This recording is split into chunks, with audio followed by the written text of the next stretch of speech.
देखिए जी, आज हमारा प्रॉफिट एंड लॉस का पार्ट 16 है और क्वेश्चन नंबर 76 से 80 करेंगे। ठीक है। कह रहा है कि एक घड़ी 144 रुपये में बेची गई। यदि लाभ परसेंट का संख्यात्मक मान क्रय मूल्य के बराबर था तो घड़ी का क्रय मूल्य क्या होगा। तो मैं मान लेता हूँ कि यहाँ जो क्रय मूल्य का CP रहा कितना रहा होगा, X%, X रुपये रहा होगा। अब इसका जो प्रॉफिट था वो कितना था, वो X% था। बोल रहा है कि इसका जो प्रतिशत लाभ है वो घड़ी के संख्यात्मक मान के बराबर है। तो यहाँ से SP क्या मिल जाएगा हमें, X प्लस X का X%। ठीक है। यहाँ से देखा ये किसके बराबर है, ये है 144 के बराबर। तो यहाँ से हम क्या करेंगे, X कॉमन ले लेंगे। तो ये हमारा A1 प्लस X/100 हो जाएगा बराबर 144। ठीक है। तो यहाँ पे हो जाएगा हमारा 100 प्लस X/100, ये हमारा गुना में है। इसको उधर कर देंगे तो ये हमारा हो जाएगा 144 गुना 100। अब यहाँ पर बारी बारी से चिरा के चेक कर लेंगे कि कौन सा हमारा, जैसे मैं मान लेता हूँ कि मैं लेता हूँ 80, तो मैंने यहाँ पे 80 लिया, तो यहाँ कितना हो जाएगा 180।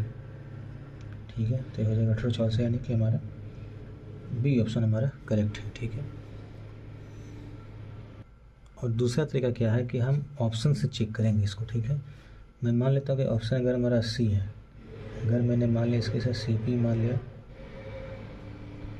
80 है, तो क्या हो जाएगा 80 का, इसका प्रॉफिट क्या हो जाएगा, 80 का 80% हो जाएगा।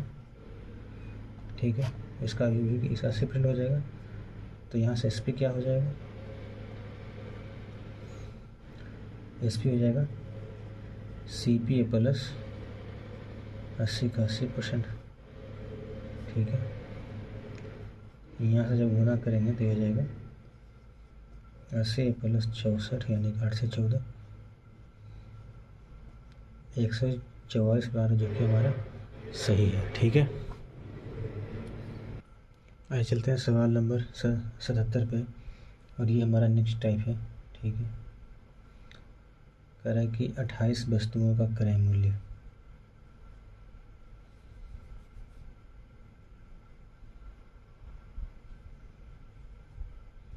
28 वस्तुओं का क्रय मूल्य 21 वस्तुओं के SP के बराबर है।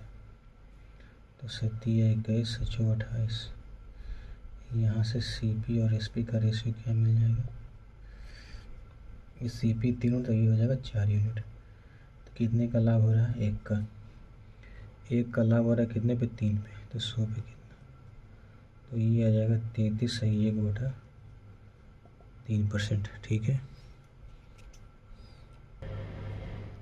यदि 16 वस्तु का CP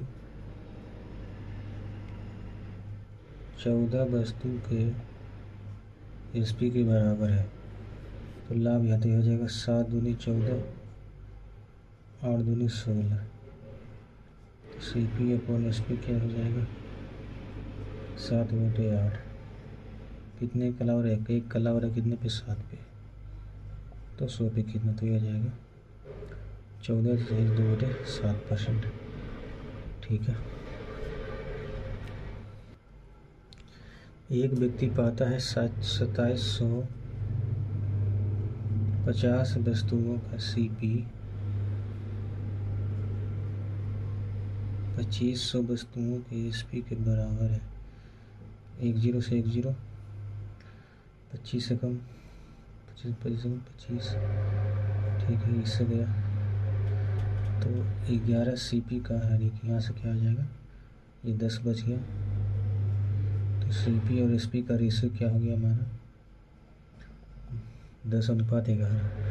लाभ कितने का हो रहा है, एक का लाभ कितना हो रहा है, 10 पे, तो 100 पे कितना, तो ये आ जाएगा 10%। उतार लो। करें 12 वस्तु का क्रय मूल्य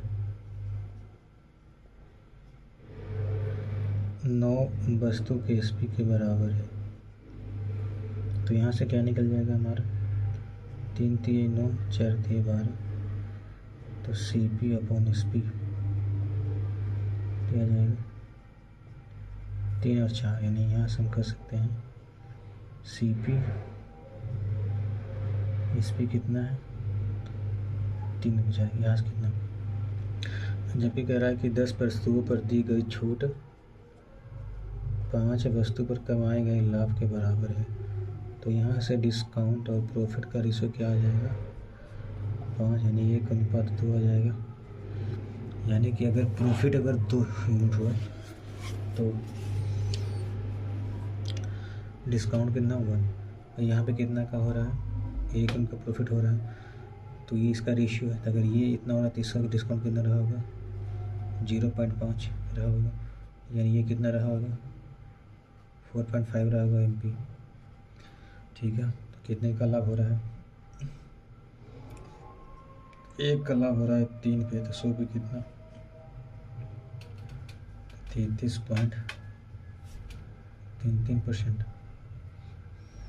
यहाँ से 0.5 का डिस्काउंट कितने पे हो रहा है 4.5 पे, तो 100 पे कितना, तो 1/9 हो जाएगा, यानी 11.9% का डिस्काउंट हो रहा है। दोनों का अंतर पूछ रहा है हमें, तो कितने का अंतर है 2 2 2, यानी कि 22.22 का क्या है अंतर है, ये हमारा उत्तर हो जाएगा। ठीक है, तो चलिए आज के इतने रखते हैं, बाकी का देखेंगे अगले दिन। ठीक है।